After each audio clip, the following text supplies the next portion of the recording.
gals and germs and worms and you name it. Alright, so here we go. I was asked a question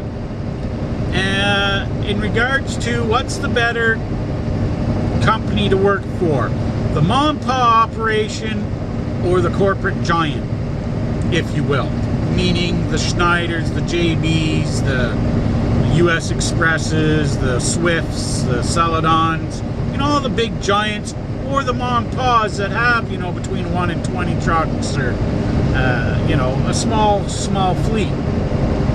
So since I've worked for both, I mean, when I first started driving over the road 18 years ago, I've been driving for 30, but when I started over the road, I started for a mom and pa operation.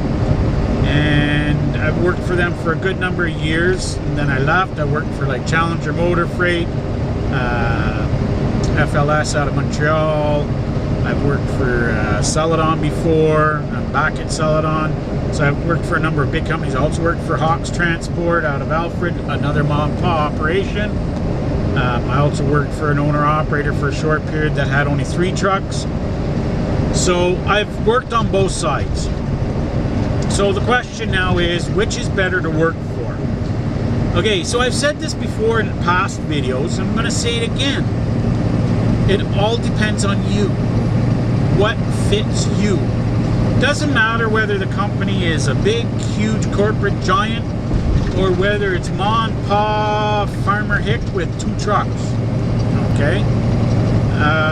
It's what fits you and your lifestyle the best.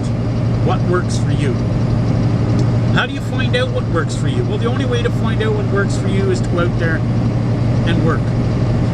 You may get a job right off the bat with mom and pa kettle who have 2 trucks that, you know, in the summertime or in the fall, they run their feed or their grain or whatever, and then you know, the rest of the year they just go out and get general freight or whatever, haul general freight. And you'll get on with these guys, and it's personalized, and you know, you come over for family dinners and get-togethers and gatherings, and you become chums, and you know, you get the holidays. You may get good, you know, high pay, you may get a medium pay, you may get a lower pay. It all depends on the situation and what works for you. And now I'll give my example. When I worked for Hawks, I got paid a lower wage. I accepted a lower wage because, I mean, I was home every weekend. I had a dedicated truck. There were extras we were allowed to do that we were given, that we were allowed to do, like the large inverters in the trucks. We were allowed to put fridges in the trucks, microwaves. You know, we could alter the truck in any way, shape, or form that we wanted to. He allowed us. The equipment was well maintained as a small company, and that's another big thing too, is, you know, making sure if you're going to be with a small company that, you know, they have a good maintenance program or maintenance policies. So I accepted a lower wage for some added benefits, okay? And you may have to do that with some of these small mom and pa companies. You may not, I don't know. The problem with mom and pa companies is it becomes personal, okay? You tend to have a personal investment in the company where you're doing extras.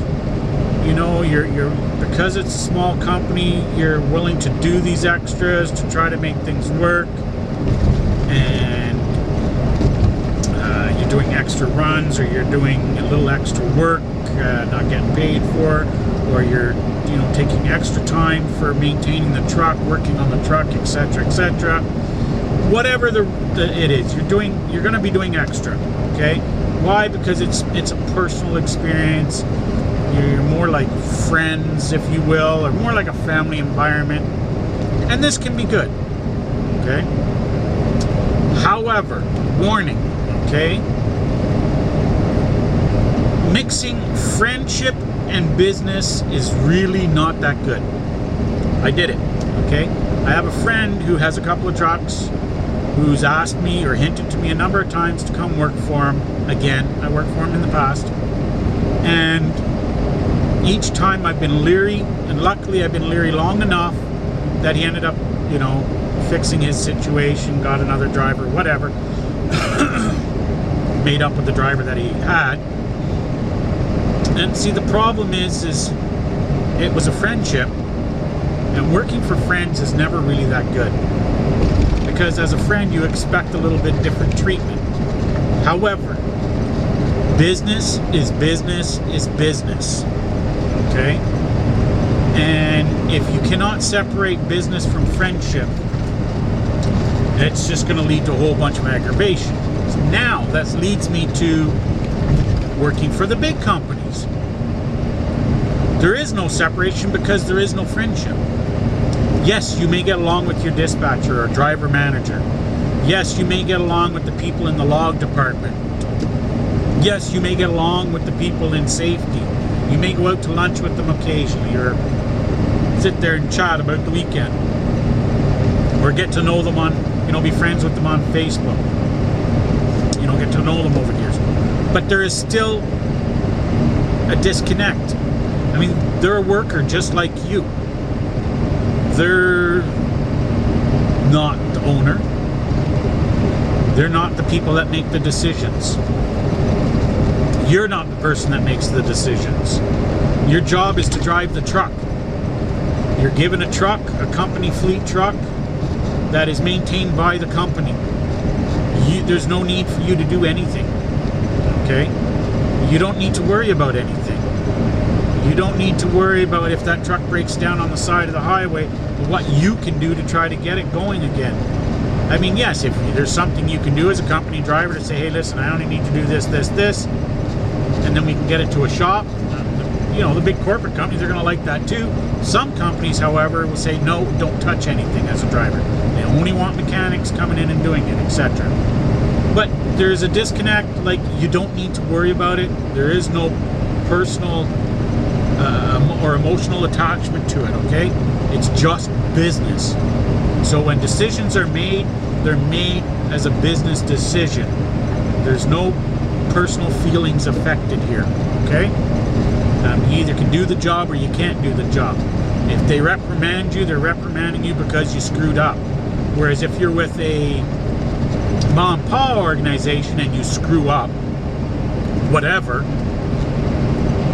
it's harder for them to give you shit, or if they do give you shit, and pardon my language, or heck, or reprimand you, you will end up taking it personally. Why? Because you've developed a friendship, and that actually puts a strain on working with the people, okay? So, but some people are just fine with that. And I did it for many years working for the Mon Pop. But what I like about being here is there is that personal relationship isn't there. Okay? In that sense. That if I get in trouble for something, if I screw up and they give me heck, I'm not going to take it personally. Because it's business. I screwed up. And anyone who can't understand that, needs to, I don't know what they need to do, but they need to do something, because that's how it is. And even with the mom and pop organizations, if you screw up and they give you heck, that's really all it is. It's business. But unfortunately, working for the mom and pop organizations, it does become personal. So, and it can make things the tensions a little bit higher. So both are good and both are bad, because working for the big company, you miss out on that personal interaction. When the boss comes to you and says, hey man, good job, I really appreciate what you did. You did the extra work, or when that truck broke down, you got her going again, blah blah blah. You get that with the personal company, whereas with the big company, you may not necessarily get that pat on the shoulder. They may say, okay, thanks buddy, all right, carry on, here's your next load. So, keep that in mind. It all depends on what works for you, what fits you best. So, and you can try out both. When you start off, and I do recommend this, new guys, go to the big company to start. Yeah, I know there's mom and pop kettle out there that need drivers too. for the most part, they want drivers that are experienced anyways. They don't have training programs. So the best thing for a new driver is to get on with a company with a training program. A, it will get you training. B, it will get you experience. C, it will get you the feel of a large company and the inner workings of a large company and how different it is. Well, you won't know how different it is because you'll haven't worked for mom and pop, but you'll get to see how things are done. Then, if you're got your experience, your years in, whatever, and you decide, you know what, this is not my thing with this company. You know, I'm not 100% happy here.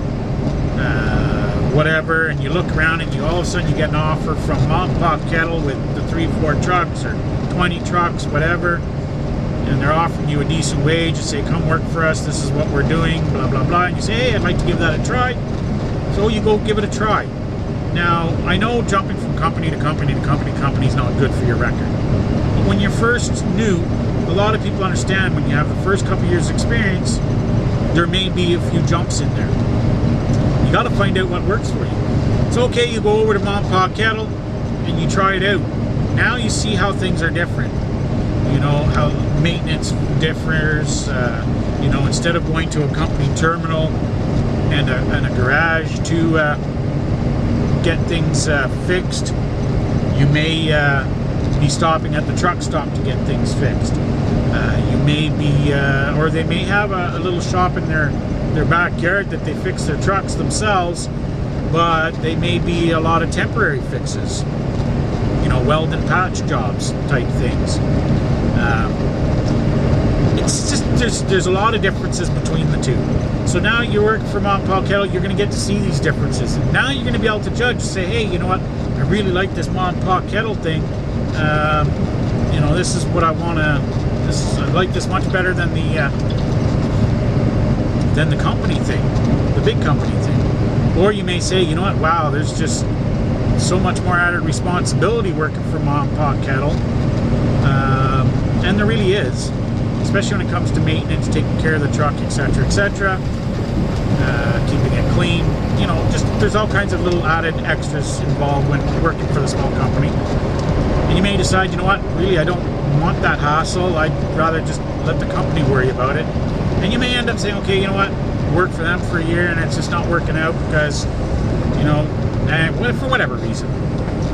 So you decide, you know what, you're going back to the corporate giant, but now you've got 2 years experience in, or even 3 by that point. Wow, you know, you can almost write your own ticket of where you're going to go. So now you can go out there and pretty much pick and choose where you want to work. You've got your first 2-3 years in, so here we go. Where do you want to work? You've been out there long enough now that, you know, you've gotten to see the other companies, you've gotten to talk to drivers, you've pretty much got a feel for what are the top companies to work for, according to what, you know, the drivers say. Again, it goes on what works for you, you know. What you may think is a top company, I may not think is a top company. So, again, you have to do your own research. Guys that are asking me, who should you go work for?